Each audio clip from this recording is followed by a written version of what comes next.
23 বছর বয়সী মিলন এক স্বপ্নবাজ তরুণ। দিনাজপুরের পলিটেকনিক থেকে ডিপ্লোমা শেষ করে ভর্তি হবার ইচ্ছা ছিল গাজীপুরের ডুয়েটে, কিন্তু তারপর হঠাৎই একদিন একটা ফোন আর মিলন বাসা থেকে বের হয় আর কোনোদিনও বাসায় ফেরে না। পরিবার ভেবেছিল হয়তোবা কোনো কাজে গেছে, কিন্তু তারপর দিন তাদের কাছে আসে এক ভয়ঙ্কর ফোন। আপনার ছেলেকে অপহরণ করা হয়েছে, 3 লাখ টাকা লাগবে, আর না হয় আপনার ছেলেকে কোনোদিনও ফেরত পাবেন। দিন যায়, মুক্তিপণের অঙ্ক বাড়ে, 5 লাখ থেকে হয় 10 লাখ, 10 লাখ থেকে হয় 25 লাখ।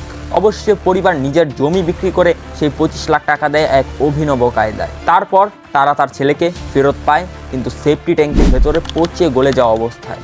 এরপরই ক্ষোভে ফেটে ওঠে পুরো ঠাকুরগাঁওবাসী। অভিযুক্তের বাড়িতে আগুন দেওয়া হয়, জেলা প্রশাসকের কার্যালয় ঘেরাও করা হয় সঠিক বিচারের দাবিতে। কিন্তু কি হয়েছিল মিলনের সাথে, কে বা কারা কেনই করেছিল এমন নৃশংস হত্যাকাণ্ড, তা জানতে দেখতে হবে পুরো ভিডিও। ঘটনা শুরুর আগে বলে নিই, এটা ইন্ডিয়া কিংবা ক্রাইম পেট্রোলের কোনো ঘটনা না। এটা বাংলাদেশের ঘটনা এবং ঠাকুরগাঁয়ের ঘটনা এবং 2025 সালেরই ঘটনা। রোজকার দিনের মতো মিলন ঘুম থেকে উঠে এবং ঘুম থেকে উঠতেই দেখে তার ফেসবুকে রিভা নামক এক সুন্দরী মেয়ের ফ্রেন্ড রিকোয়েস্ট। মিলন আর 7-5 না ভেবে অ্যাকসেপ্ট করে সেই রিকোয়েস্ট, এবং তারপর সেই মেয়ের থেকে আসে প্রথম মেসেজ। তারপর তাদের মাঝে সমান তালে কথা চলতে থাকে কিছুদিন, এবং এক পর্যায়ে তারা রিলেশনশিপে চলে যায়। এভাবে চলে বেশ কিছুদিন, মেসেজ থেকে কথা চলতে থাকে ফোন পর্যন্ত। হঠাৎই একদিন রিভার আবদার দেখা করবে, এবং তারা পীরগঞ্জের একটা জায়গা সিলেক্ট করে, এবং ঘটনার দিন সেই জায়গায় মিলন এবং রিভা সময় মতো পৌঁছে যায়। এবং রিভা আগে থেকে একটা ভাড়া বাসা করে রেখেছিল এবং সুকৌশলে মিলনকে নিয়ে সেই ভাড়া বাসায় যায়। কিন্তু সেই ভাড়া বাসায় শুধু মিলন এবং রিভা একা ছিল না, তাদের মাঝে ছিল আরও 2 আততায়ী, নাম মুরাদ ও সেজান।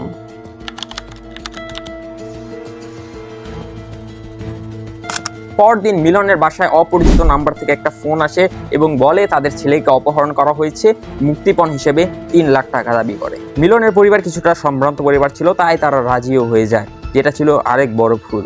তাই এই 3 লাখ টাকা বের হয় 5 লাখ টাকা, 5 লাখ থেকে 10 লাখ, এমনকি শেষ পর্যন্ত 25 লাখ টাকায় গিয়ে শেষ হয়। তবে একটা শর্ত ছিল, শর্তটা হচ্ছে একতা এক্সপ্রেস ট্রেনে উঠে টাকার ব্যাগ নিয়ে যখন পীরগঞ্জের সেনুয়া এলাকায় পৌঁছাবে, তখন পশ্চিম পাশে টাকার ব্যাগটা ছুড়ে দিতে হবে, এবং টাকার ব্যাগ যখন ছুঁড়ে তারা দিনাজপুর স্টেশনে পৌঁছাবে, তখনই তারা তাদের ছেলের দেখা পাবে। অসহায় বাবা মা ছেলের শোকে তাতেও রাজি হয়ে যায়, এবং তারা টাকার ব্যাগ সেনুয়া এলাকায় ছুঁড়ে তারা দিনাজপুর স্টেশনে গিয়ে পৌঁছায়।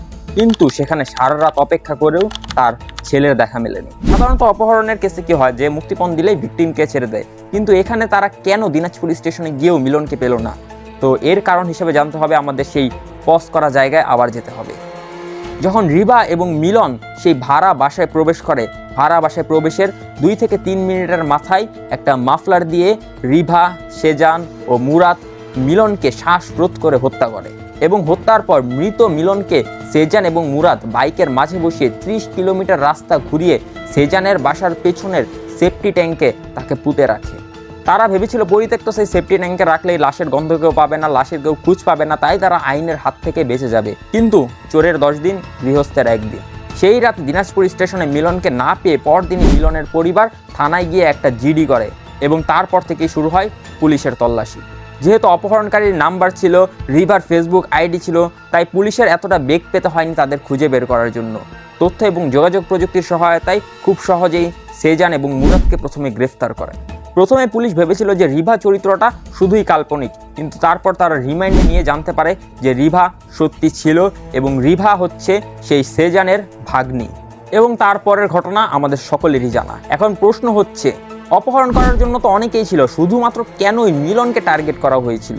এর কারণ হচ্ছে মিলনের পরিবার একটা সম্ভ্রান্ত পরিবার, এবং মিলন হচ্ছে বিশ্ববিদ্যালয়ে পড়ার জন্য প্রস্তুতি নিচ্ছিল, তাই একজন ভবিষ্যৎবান ছেলে বলা যেতে পারে। তাই এমন একটা ছেলেকে কোনো পরিবারই হারাতে চাইবে না, তাই তাকে যদি অপহরণ করা হয় তার পরিবার যে কোনো মূল্যেই তাকে ছাড়ানোর চেষ্টা করবে, এবং যত টাকা দাবি করা হবে তত টাকায় দিতে রাজি হবে। এখন একটা প্রশ্ন রয়েই যায়, কিন্তু মিলনের পরিবার যে সম্ভ্রান্ত পরিবার, সেটা সেই অপহরণকারীরা কিভাবে জানবে?